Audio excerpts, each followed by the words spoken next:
जय मसीह के दोस्तों, पापों के प्रायश्चित के बिना हम यीशु के नहीं रह सकते।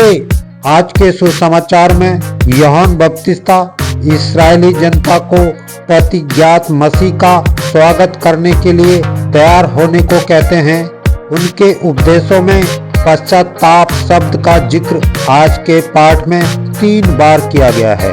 सच्चा पछतावा मनुष्य को पाप से दूर ले जाता है और ईश्वर से संयुक्त करता है। यूहन्ना बपतिस्ता मसीह की मुक्ति और उनकी आशीष को प्राप्त करने के लिए इस तरह के प्रायश्चित पर जोर देते हैं।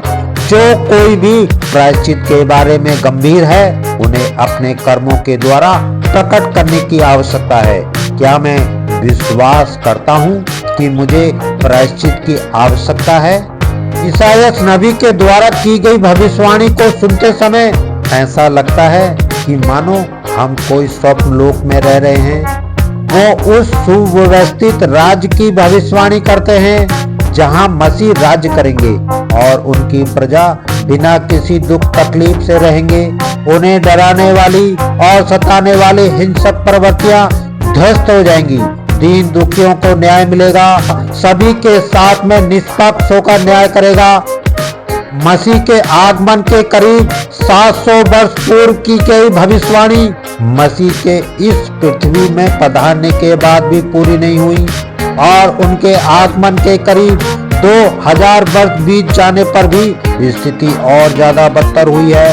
सब जगह अन्याय, अत्याचार, हिंसा, बलात्कार, भ्रष्टाचार आदि कम होने के बजाय थोड़े ज्यादा हुए हैं। इस स्थिति से निराश या भयभीत होने की जरूरत नहीं है, क्योंकि आज के सुसमाचार में संत यूहन्ना बपतिस्ता की जीवन शैली तथा उनके प्रचार से हम कुछ संदेश ले सकते हैं।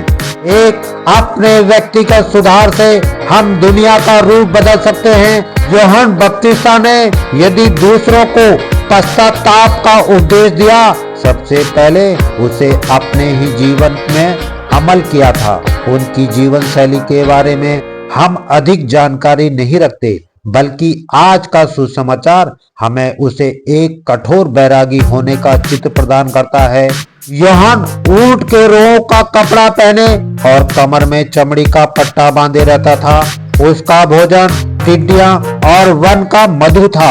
ऐसे त्यागमय जीवन से लोगों का उस पर विश्वास करना सहज है, क्योंकि वो ना तो महल में रहता था, ना ही मलमल पहनता था। इसलिए दूसरों के अवगुण उजागर करने से पहले हमें अपने ही जीवन पर एक दृष्टि डालकर देखना है कि हम कहाँ तक साफ सुथरे हैं। दूसरों को प्रवचन देना आसान है, लेकिन जो हम दूसरों से अपेक्षा करते हैं उसे सबसे पहले अपने ही जीवन में उतारने की कोशिश करें।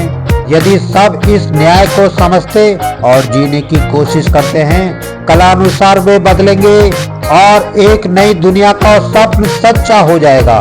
2, हमें सदैव झूठी आशा से बचना चाहिए। जैसा यहूदी ये सोचकर कि वे इब्राहिम की संतान हैं और उनके लिए मुक्ति की पूरी गुंजाइश है, अपने जीवन सुधार की ओर ज्यादा ध्यान नहीं देते थे।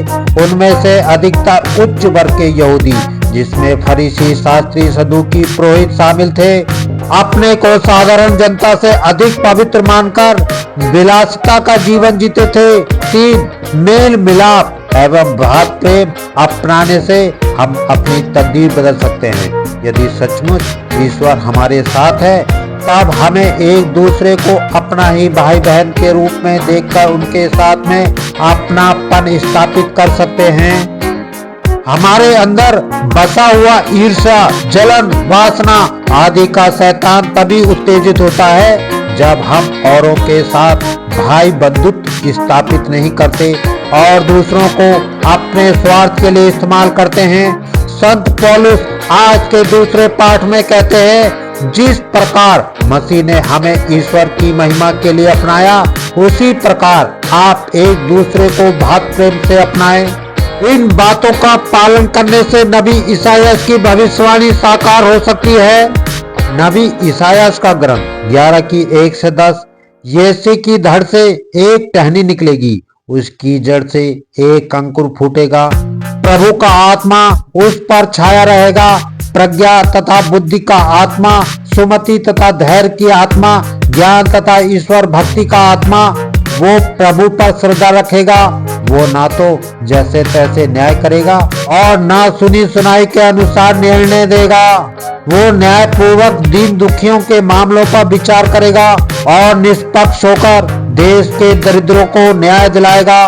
वो अपने शब्दों के डंडे से अत्याचारियों को मारेगा और अपने निर्णयों से कुकर्मियों का विनाश करेगा। वो न्याय को वस्त्र की तरह पहन लेगा और सच्चाई को कमरबंद की तरह धारण करेगा। तब भेड़िया मेमने के साथ रहेगा, चीता बकरी के बगल में लेट जाएगा, बछड़ा तथा सिंह शावक साथ साथ चरेंगे और बालक उन्हें हाँक कर ले चलेगा। गाय और रीछ में मेल मिलाप होगा और उनके बच्चे साथ साथ रहेंगे। सिंह बैल की तरह भूसा खाएगा, दूध मुहा बच्चा नाक के बिल के पास खेलता रहेगा और बालक चरेत के बाबी में हाथ डालेगा। समस्त पवित्र पर्वत पर कोई भी ना तो बुराई करेगा और ना किसी की हानि, क्योंकि जिस तरह समुद्र जल से भरा है उसी तरह देश प्रभु के ज्ञान से भरा होगा। उस दिन यीशु की संतति राष्ट्रों के लिए एक चिन्ह बन जाएगी। सभी लोग उसके पास आएंगे और उसका निवास महिमामय होगा। आमीन। रोमियो के नाम संत पौलुस का पत्र 15 की 4 से 9। धर्म ग्रंथ में जो कुछ पहले लिखा गया था वो हमारी शिक्षा के लिए लिखा गया था, ताकि हमें उससे धैर्य तथा सांत्वना मिलती रहे और इस प्रकार हम अपनी आशा बनाए रख सकें। ईश्वर ही धैर्य तथा सांत्वना का स्रोत है। वो आप लोगों को ये वरदान दे कि आप मसीह की शिक्षा के अनुसार आपस में मेल मिलाप बनाए रखें, जिससे आप लोग एकचित होकर एक स्वर से हमारे प्रभु यीशु मसीह के ईश्वर तथा पिता की स्तुति करते रहें। जिस प्रकार मसीह ने हमें ईश्वर की महिमा के लिए अपनाया है, उसी प्रकार आप एक दूसरे को भात प्रेम से अपनाएं।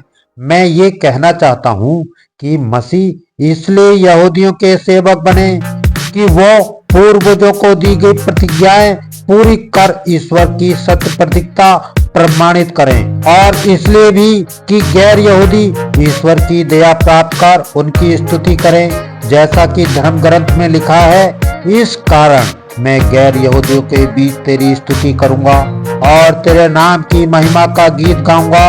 आमीन। संत मत्ती के अनुसार पवित्र सुसमाचार 3 की 1 से 12।